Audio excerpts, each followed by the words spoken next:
What's up everyone, John Rettinger from Techno Buffalo here at the unboxing of the Motorola Defy. This is an unlocked version of the device that's available currently in the US on T-Mobile. The folks at clove.co.uk hooked me up with an unlocked device, and if you hear water in the background, no one's using the toilet, it's just because it's raining. Let's go ahead and dig into the unboxing.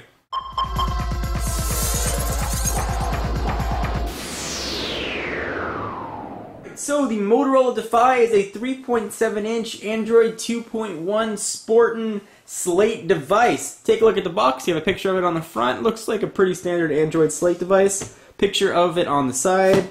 And you've got some text on the back, which looks almost next to impossible to read in direct sunlight. But fortunately, I had the specs written down off to the side.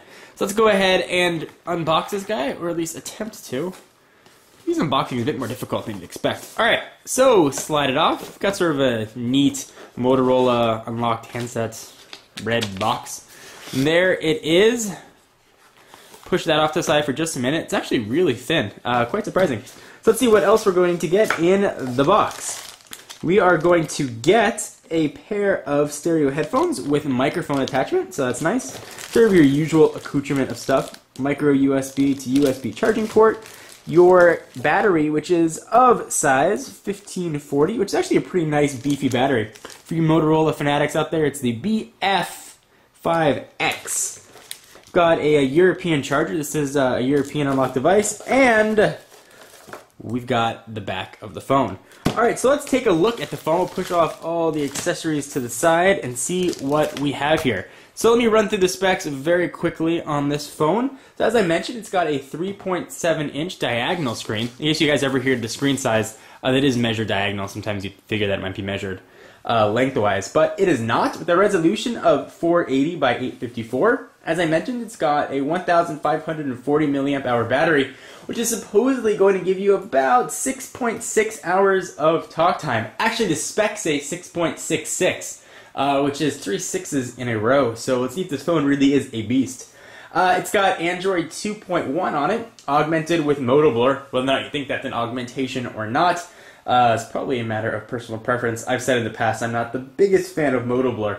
This is the version of Moto Blur with the colors on it. You can see right there, which is sort of obtrusive. It kind of pulls in all of your social networking things into one supposedly unified platform. It's powered by a TI OMAP 800 MHz processor. And this is a processor we've seen in the past, which is actually surprisingly fast, despite the clock speed. It really is a nice power-sucking processor, or not power-sucking processor, rather, that really delivers a decent amount of power. On the backside, it's got a 5-megapixel camera with autofocus and flash. I'll go ahead and pop the battery in and put the back on. One of the things I don't like about Moto Blur is that in order to set it up, especially as a reviewer, you have to log into a Moto Blur account, and it has to pull in all your contact information. You can't just jump right into the phone, which I find very annoying. So let's sort of continue the tour here. You've got your Moto Blur array of buttons. You've got your menu button, home button, back button, and search. On the left-hand side, there is where your micro USB charging port is going to live, underneath a little bit of a door. I've got some visible screws there. It's sort of an interesting design cue. We actually just follow the picture on here to see what else we got. 3.5mm headset jack, which has a little bit of a cover on it. This guy supposedly is a little bit of a water-resistant phone. I wouldn't necessarily take this out in the rain or drop it in some pools of water, despite what people have done on tests. That's sort of why we see all these little ports covered and why the screws are all visible. You're supposed to get a decent amount of water resistance with this, but phones and technology don't necessarily mix with water. Actually, don't always mix with magnets. Generally keep them away from that. And on the right-hand side, you've got your volume rocker, and also we've got the power and lock button on top. Camera is going to, of course, live on the back. It's a very actually thin phone. I'm surprised at how thin it actually is. Let's go ahead and pop in the battery and see what this guy looks like.